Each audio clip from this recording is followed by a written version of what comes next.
por su valentía, porque él tiene años también, como tú, denunciando a este cínico de Ernesto Zedillo. Ya llegó también a la mesa y escribe, César: el cinismo de Ernesto Zedillo no tiene límites. Más allá de ser el peor presidente de la historia, de ser el responsable del Fobaproa, de ser violador de derechos humanos y ordenar diversas masacres, quisiera que me responda lo que le he preguntado desde hace 27 años. ¿Por qué protegió a Amado Carrillo Fuentes, quien aportó millones de dólares a su campaña a la presidencia? ¿Y por qué protegió a los narcotraficantes Amezcua Contreras, líderes del cártel de Colima y reyes de las metanfetaminas, que el día de hoy forman parte del cártel Jalisco Nueva Generación? Preguntemos a quien fue su secretario particular, Líbano Sáenz, quien era quien recogía el pago de los narcotraficantes. Qué duro mensaje pones en lo que antes era Twitter, ahora X, César. Te saludo con mucho gusto, te mando un abrazo. ¿Cómo estás, Vicente? Un saludo siempre con afecto, obviamente un saludo a Paco y obviamente lo mejor a Pepe, que estamos al pendiente de su recuperación. Mira, fíjate, Vicente, esto es nada más para que la gente recuerde un poco quién es Ernesto Zedillo. Incluso subí ahorita a X, lo que antes era Twitter, el hecho de, imagínate, traer a Ernesto Zedillo para hablar de la división de poderes y el respeto al poder judicial. Es como si reviviéramos a Díaz Ordaz para traerlo a una conferencia de respeto a los derechos humanos, ¿no? Así de ilógico me parece el hecho y la desesperación de quienes claman por la división de poderes, sin olvidar que obviamente todo lo que ellos han estado intentando, Vicente, saben que no procede. Así como hay muchos, ¿no?, abogados o pseudo especialistas que dicen, si su abogado está a favor de la reforma judicial, cambie de abogado. Yo les diría, si su abogado cree que puede promover un amparo en contra de la reforma constitucional, inmediatamente cambie de abogado, porque ese no sabe, ¿no?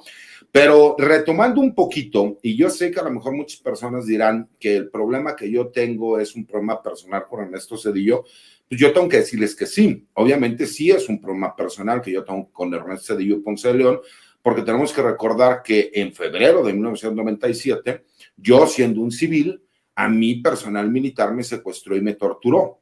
Y yo pensé que, la verdad es que pensé que iba a perder la vida. A lo mejor no es que sea yo muy valiente, a lo mejor es que me volví indolente ante todo este tipo de situaciones.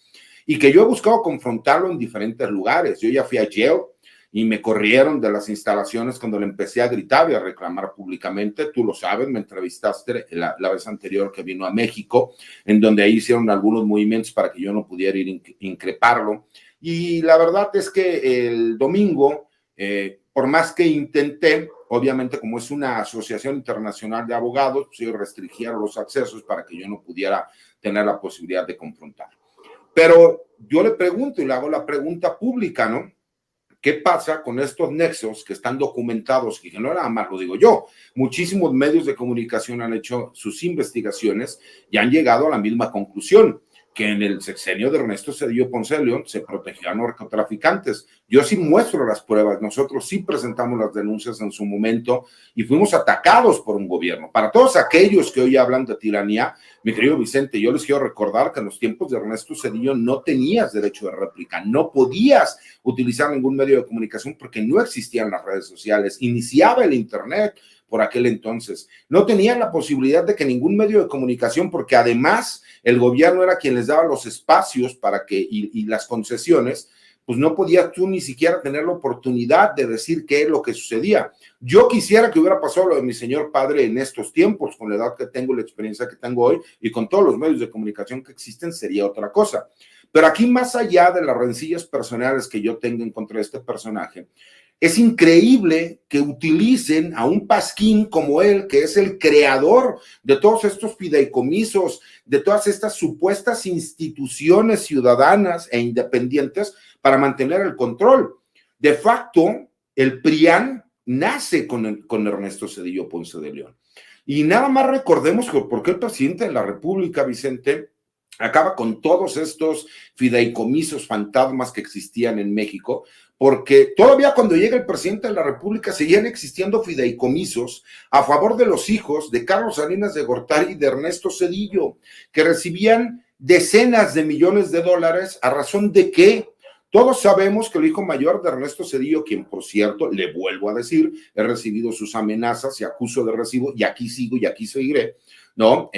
¿Por qué? Porque siempre lo he dicho abiertamente y me gusta ser una voz crítica y decir las cosas como son, ¿no? Ese hijo que no quiso reconocer al hijo de Erika Buenfil, que resulta que es multimillonario y que tiene un par de propiedades que valen cientos de millones de dólares cuando nunca en su vida ha trabajado.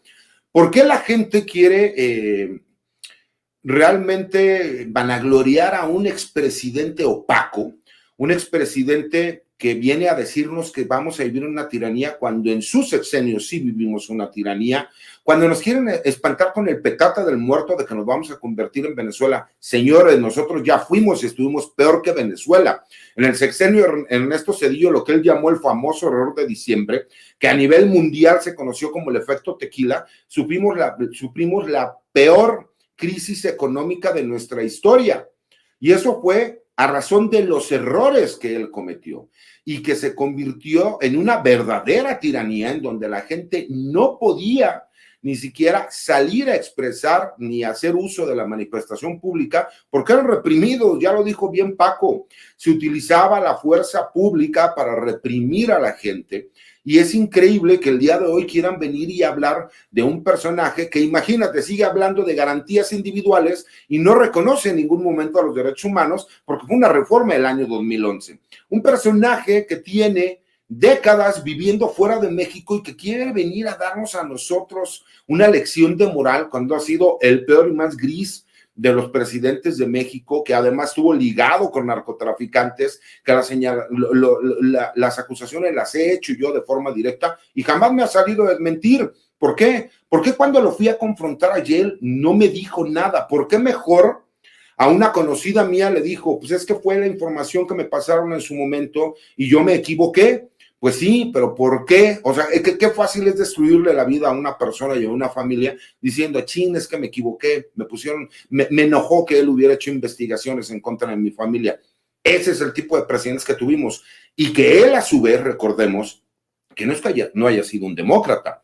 Él sabía que con el pleito que había tenido con Salinas de Gortari, el candidato del PRI, si me explico, que iba a llegar posiblemente, que era el que fue exgobernador de Sinaloa y que posteriormente fue secretario de Estado,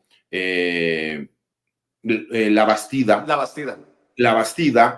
no era su candidato. Recordemos que incluso, ¿no? Los que ya somos un poco más grandes, que ya estamos rodados en carretera, sale La Bastida a decir que él no puede en este momento hablar de resultados porque apenas inician los conteos y es muy pronto.